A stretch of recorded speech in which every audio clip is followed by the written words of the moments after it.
চোখে পড়ে না। আমার একটা কাজ করে দিতে হবে তোমার, তুমি না করতে পারবে না, আমি টাকা পয়সা দিব তোমাকে।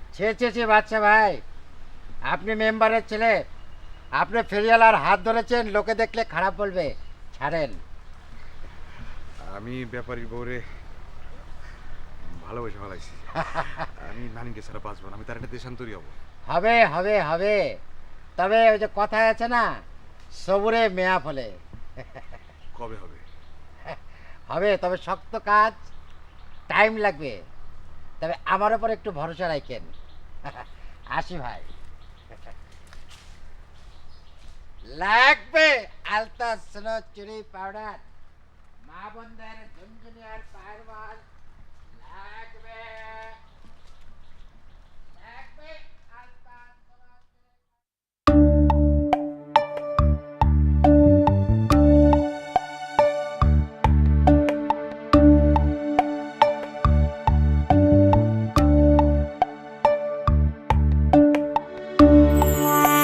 পান আছে নাকি মেয়েছেন?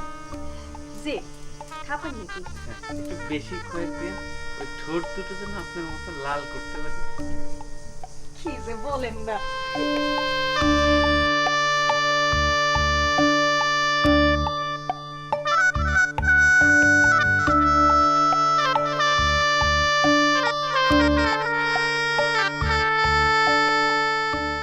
আরে আরে দেন না, করতেছেন কি? আর খিসে আরে দেখবে তো। আরে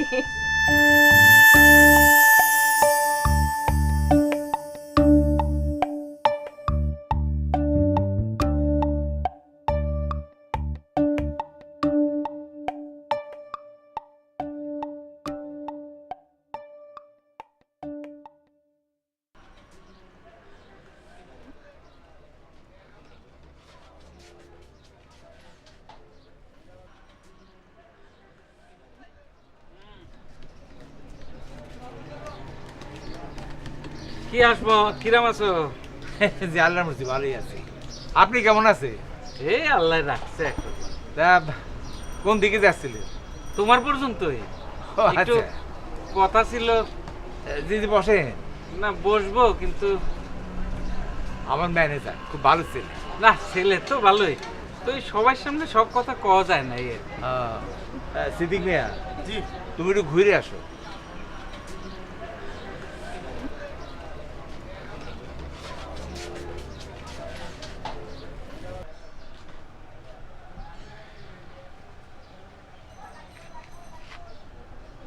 তোমার তো আর দুর্দিন নাই, আল্লাহর মর্জি ভালোই আছো নাকি কও? সবই আল্লাহর ইচ্ছা। তা ঠিক, তবে কপাল বললেও একটা কথা আছে। আসলে তোমার বউ যেমন সুন্দরী তেমন কপালে, যেন দুধে গুড়ে।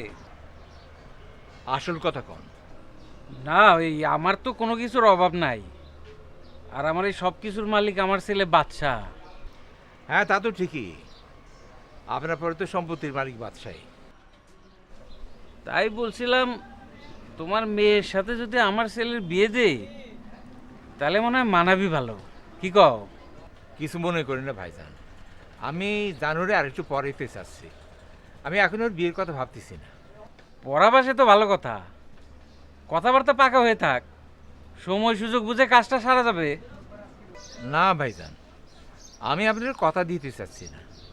হাসমত, 2 দিনে কাঁচা টাকা দেখে ভাতরে অন্য খাওয়া শিখেছো। প্রস্তাবটা প্রত্যাখ্যান করে ভালো করলে না। আমিও উজির মেম্বার, কোন জজ ব্যারিস্টারের ছেলের সাথে মেয়ের বিয়ে দাও আমিও দেখব।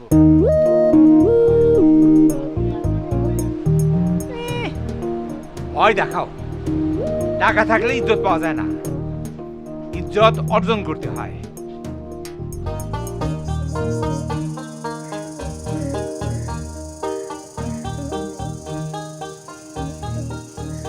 নানি, নানি, বাড়িতে কেউ নাই নাকি? নানি, মায়ের মতো চিল্লাচ্ছেন কেন? আমার আব্বা আপনার কোন ছোট পুরুষের নানা হয়? না মানে বিষয়টা হচ্ছে গিয়ে মানে আর কি আর কি কি ব্যাপার? এখন আমতা আমতা করতেছেন কেন? কি হয়েছে? ওমা, নাতি কখন এসেছো? শুনো ছোট মা, উনি আমাদের কেউ না। আর আপনি শুনেন, আপনি আর আমগের বাড়িতে আসবেন না। মারে উনি হচ্ছেন গিয়ে তোমাদের আপন আত্মীয়। কেটা কইছে উনি আমগের আপন আত্মীয়? শোন মা, নাতির মায়ের সৎ বাবার খালাতো বোনের সাথে নাকি তোমার বাবার ফুফাতো ভাইয়ের বিয়ে হয়েছে, সেই সুবাদে নাকি উনি তোমাদের আপন আত্মীয়। আচ্ছা ঠিক আছে, আমি এখন আসি।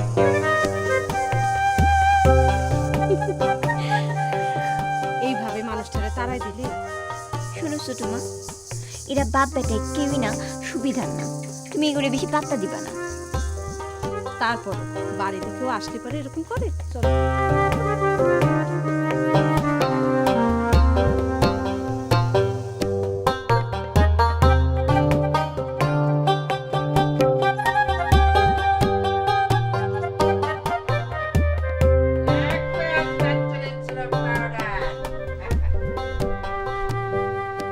আসসালামু আলাইকুম মেম্বার সাহেব। ওয়ালাইকুম সালাম, আসো।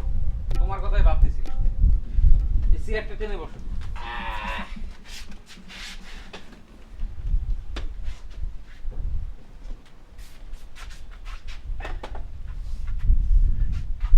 কোনো দরকার মেম্বার সাহেব? আরে মেয়ে, আমি তো তোমার কথা মতোই ব্যাপারের কাছে গেলাম, অমনি ব্যাঙের মধ্যে আছাড় খেলাম। কত বড় সাহস, আমার মুখের উপর কয় আমার ছেলের সাথে নাকি তার মেয়ের বিয়ে দেবে না। উত্তেজিত হবেন না মেম্বার সাহেব, মাথাটা একটু ঠান্ডা রাখেন। ওই যে কথায় আছে না, পারিব না এ কথাটি বলিও না আর, একবার না পারিলে দেখো শতবার। তুমি কি আবার আমার ওই ফুটপাতের ব্যাপারের কাছে অপমান হতি কও? না মেম্বার সাহেব, এবার আপনি ওই ব্যাপারীকে অপমান করবেন।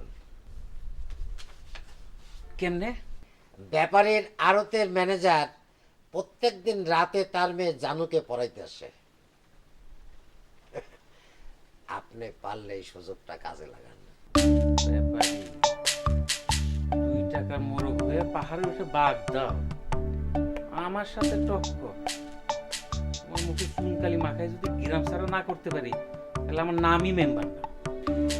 তাহলে পরে আমি এখন আসি মেম্বার সাহেব, আমার আবার মেলা জায়গা যেতে হবে। যাবা? যাও, পরশু রাতে কষ্ট করে এসে একটু মিটিংটা দেখে যাইও। লাগবে আলতা সোনো চুরি পাউডার, মা বোনদের ঝুনঝুনি আর পায়ের বল লাগবে।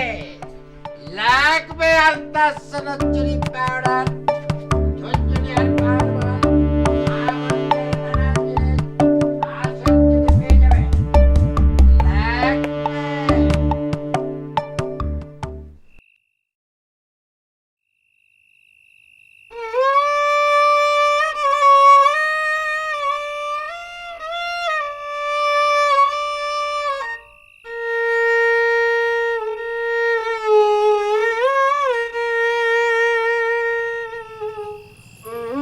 সে কি, আপনি এখন এখানে বসে রয়েছেন, ঘুমাবেন না? কি হয়েছে আপনার? শরীর খারাপ লাগতেছে? দেখি না, গায়ে তো জ্বর নেই। শরীর না বউ, মনটা খারাপ। কেন, কি হয়েছে আমার কাছে বলেন তো? ওই মেম্বার, সে নাকি আগামী পরশু রাতে আমার বিরুদ্ধে সালিশ ডাকছে। কেন, কি অন্যায় করছেন আপনি? আমার মেয়েরে আমার আড়তের ম্যানেজার বাড়িতে এসে পড়ায়, এতে নাকি গ্রামের জাত সম্মান সব চলে যেতেছে। উমা, এটা আবার কিরম কথা হলো? এতে জাত সম্মান যাবে কিসের জন্যে? গ্রামের কেউ শিক্ষিত হলে পারে না গ্রামের আরো সম্মান বেড়ে যায়। তুমি সব বুঝবে না বউ, এর মধ্যে অনেক ঝামেলা আছে। আমার একটু ভাঙায় বলেন তো। ওই মেম্বার তার বদমাস ছেলে বাদশার সাথে আমাদের জানুর বিয়ের প্রস্তাব দিয়েছিল, আমি না করে দিয়েছিলাম। এতে নাকি ওনার অপমান হয়েছে, সেই অপমানের বদলা নেওয়ার জন্যে সেই সালিশ ডাকছে। আমার কাছে খুব ভয় করতেছে, আপনার যদি কিছু হয়ে যায়। কি আর হবে, ওই পান্ডা সান্ডা দিয়ে আমার একটু অপমান অপদস্থ করবে, তা করুক। উপরে একজন আছে, তিনি সব দেখতেছেন। মানুষ স্বার্থের জন্যে কি না করতে পারে। বউ, তুমি যে শুয়ে পড়ো, আমি একটু আজগর ভাই রুমতে ঘুরে আসি।